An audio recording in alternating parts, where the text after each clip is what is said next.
তাদেরকে যখন বাধা দিয়েছে মেজর দলিল, তখন মেজর দলিলকে হত্যার নির্দেশ দিয়েছে। এগুলি আমি থানায় বলতেছি না, জানি শুধু বলতেছি আপনাদের, কারণ মিথ্যা বক্তব্য দিলে কাল কিয়ামতের ময়দানে জিহ্বা কেটে ফেলা হবে, এই ঘটনা আমাদের জানা আছে। এজন্য সে ভারত, সে কোনো অবস্থায় আমাদের বন্ধু নয়। যেখানে কথিত স্বৈরাচার কোন রাষ্ট্রের কেউ জায়গা দেয় নাই, সেখানে সে জায়গা দিয়ে এই বাংলাদেশের 20 কোটি মানুষের বিপক্ষে অবস্থান করছে। বিজেপি বলেন আর কংগ্রেস বলেন, কেউ আমাদের বন্ধু নয়। পৃথিবীর কোন দেশে নাই সীমান্তে হত্যা করা 1 বছরের 500 বেশি কৃষক শ্রমিককে সীমান্তে হত্যা করেছে। ফেলানির লাশ, ফেলানির বিয়ে ঠিক হয়েছে, সে ওই দেশ থেকে আসতেছে, তার সাথে যখন তার ফরক আটকে গেল জামা, সে বাবা করে চিৎকার করে উঠছে, বাবার সামনে তাকে গুলি করে হত্যা করছে, বাবা সাহস করে তাকে সেখান থেকে নেওয়ার জন্য 3 দিন পর্যন্ত তার লাশ ঝুলছে। জাতিসংঘে এটার জন্য নিন্দা জ্ঞাপন করেছে।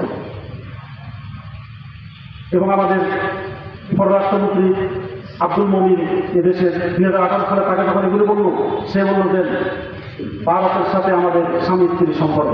এখন তো দেখা গেল সেটাই বাস্তব। এখন তো দেখা যাচ্ছে ওর সাথে এখন স্বামীও ফিরে দিয়েছে। সুতরাং বুঝতে হবে তারা আমাদেরকে 1 টাকা দিয়ে সহযোগিতা করে 1 লক্ষ টাকা আমাদের থেকে লুট করে নিয়ে যায়। গতকালকে আমার দেশ পত্রিকা দেখিয়ে, আমার দেশ পত্রিকার রিপোর্ট, এবারে ভিসা বন্ধ থাকার কারণে, বাংলাদেশ ভারত না যাওয়ার কারণে বাংলাদেশের সাশ্রয় হয়েছে 3000 কোটি টাকা। এবং বাংলাদেশি ব্যবসায়ীরা খুশি, গার্মেন্টস সেক্টরে কোনো মাল এখন আর গোদামে নাই, সব বাজার বিক্রি হয়ে গেছে।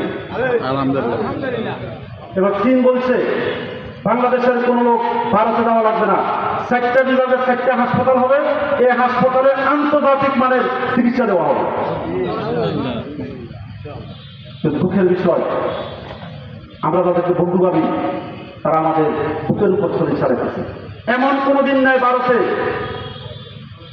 মুসলমানদের বাড়িঘর লুট করতেছে না, মুসলমানদের বাড়িঘর জ্বালিয়ে দিচ্ছে না। খোদ ঈদের দিন 300 মুসলমানের পরিবার বাড়িতে, কাঁচা বাড়িতে গুলজার দিকে ফুটিয়ে দেওয়া হয়েছে। ভারতে অসংখ্য মসজিদ, সুলতান আমলের অনেক নিদর্শন, সেগুলিকে গুটিয়ে দেওয়া হচ্ছে। এরপরও ভারতের সংখ্যালঘু নির্যাতন হয় না, আর বাংলাদেশে হিন্দু বাড়িতে বাধ্যুগুলো সংখ্যালঘু নির্যাতন। এই জন্য আসন ভাইয়েরা, বঙ্গবন্ধু কাগজের দিকে আরেকটা কথা বলছিল, আমরা যেটা 54 বছর পরে বুঝছি, জামাতে ইসলাম এটা 71-এ বুঝছি। তারা একবার লুট করছে পাকিস্তান, তাদের হাত থেকে চির লুট করতেছে ভারত। ভারত শুধু আমাদের সাথে নয়, সে মালদ্বীপ, মালয়েশিয়ার সকল রাষ্ট্রের সাথে সে গাদ্দারি করে। সার্ক একটা সম্মেলন, সহযোগিতা একটা সংস্থা করা হয়েছে এশিয়ার ভিতরে, দক্ষিণ এশিয়ার ভিতরে 7টা দেশ নিয়ে। 2022 সালে 18 সালে পাকিস্তান ইসলামাবাদে সেটা সম্মেলন হওয়ার কথা, শুধু মোদী আর হাসিনার বিরোধিতার কারণে সেখানে সম্মেলন স্থগিত হচ্ছে। এই পর্যন্ত সার্কের কোনো বৈঠক হয়নি। এটা হলো সে ভারত, তারা তাদের স্বার্থের দ্বারাই 100%। আর আমাদের দেশের সব দিয়ে দেয়, তাদেরকে ট্রানজিট দিতে, মোদীদের জিজ্ঞাসা করছে আর ট্রানজিট দিয়ে ট্যাক্স খাওয়া, এটা অসম্মানিত। মানে যেটাই তারা বলে সেটাই।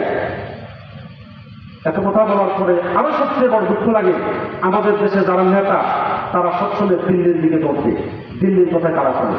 আমি আপনাদেরকে বলি, কাফের, হিন্দু, খ্রিস্টান, মুসলমানের মধ্যে বন্ধু হইতে পারে? তোমরা কোনদিন কাফের, মুশরিক, খ্রিস্টানদেরকে তোমাদের বন্ধু মনে করে না। বাদুহুম আউলিয়া বাদি, তারা একে অপরের বন্ধু। যে তাদেরকে বন্ধু গ্রহণ করবে সেও তাদের দলভুক্ত হয়ে যাবে। যেই নেতারা ফেডারেল কামরুলকে ভোট দেয় দিল্লির ফরমাইশ নেওয়ার জন্য, দিল্লির ফরমাইশ নিয়ে যারা রাজনীতি করে তাদের দুনিয়া শেষ হবে, আখেরাত শেষ হবে। কারণ দিল্লি কোনোদিন আমাদের বন্ধু নয়। যে আমাদের স্বৈরাচার গণহত্যাকারীকে জায়গা দিয়েছে, সে কিভাবে আমাদের বন্ধু হতে পারে? সাধারণ আইটিও তো এটা ধরার কথা। একটি মাত্র দল, টাকার ক্ষমতার কাছে ম্যানেজ হয় না, সেটা হলো বাংলাদেশ জামাতে ইসলামী। ভারত হিসাব করলে দল একটাকে বুঝে, দেশপ্রেম থেকে এদের কাছে আছে, এরা দেশ বিক্রি করে দিবে, আপনার জন্য জীবন দিবে। আর বাকিদেরকে টাকা দিলে, সুন্দরী নারী দিলে, ক্ষমতা দিলে তারা ম্যানেজ হয়ে যায়। ম্যানেজ করা যায় না, একটা ডেঞ্জারাস দল সেটা বাংলাদেশ জামাতে ইসলামী। ইনশাআল্লাহ আমরা যারা এই দেশের সংগঠন করি, আমরাও ম্যানেজ হওয়ার মতো কোনো লোক নয় ইনশাআল্লাহ। আসুন ভাইরা, আগামী নির্বাচন যেন